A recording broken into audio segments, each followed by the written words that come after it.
Hi everyone, it's Mrs. Basega here from Glastonbury High School in Glastonbury, Connecticut. Today we're going to be working on conductors and insulators. In this video, our big idea is trying to find conductors and insulators using experimental methods. When we study them using our experimental methods, we are going to find that the microscopic properties of the atom lead to macroscopic properties that you and I can see in a lab. Now, lab question for you. If I gave you all of these materials, how could you set them up to run an experiment to figure out if items were conductors or insulators? Pause the video and think about what you might write and how you would write it in terms of writing an AP Physics response. Did you pause the video? Okay, let me show you what I got. What I was thinking is if I were in a lab, I wouldn't be in a simulation where I could just go and click a handy-dandy button to see the electrons flow. I'd have to deal with my observations. So I'm setting up an experiment that has a battery connected with wires to a light bulb. In this case, I figured out that when a paperclip was connected to the circuit, it allowed the electrons to flow through.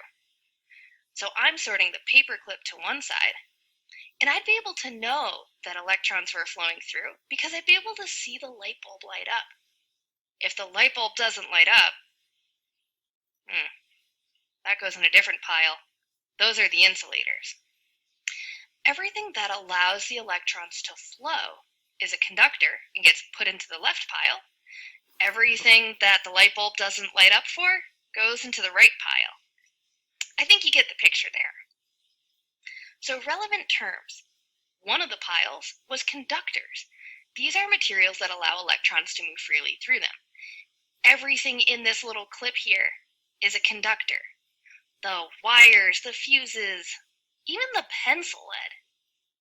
It's a conductor. And these are conductors because of their microscopic properties. So in this video, the microscopic properties of the metal allow the electrons to flow through. So let's see if I can get you to understand what's going on here. We have macroscopic objects like this real life coin there.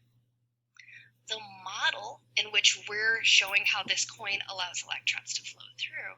But if I zoom in, way in to the coin, all the way down to the atomic microscopic level, then I see these conductors have very loosely bound electrons.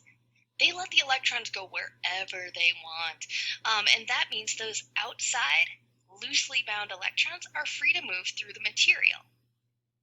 On the other hand, we have insulators. And insulators are materials that don't allow electron flow. In the case of this video right here, we can take a rubber balloon and a wool sweater charged by friction, and those electrons don't redistribute themselves. They stay exactly where they're placed on the balloon.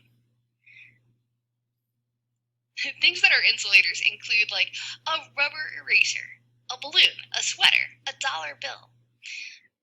These are objects that macroscopically might be made of plastic or rubber.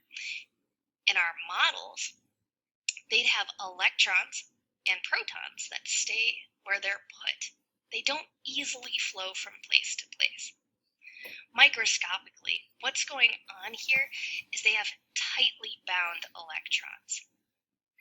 Macroscopic objects are the size of things we can see, but microscopic objects like atoms are significantly smaller, and the scale matters. These tightly bound electrons are not free to move because of the bonds of attraction between the electrons and the nuclei. So takeaways from this. You should take away that there are different types of materials, and that those macroscopic properties of being a conductor or an insulator, they come from the fact that the atoms themselves have different electronic bonding. So up next, we have got Mrs. Rudnick joining us for Elementary Charge. Make sure to tune in next time.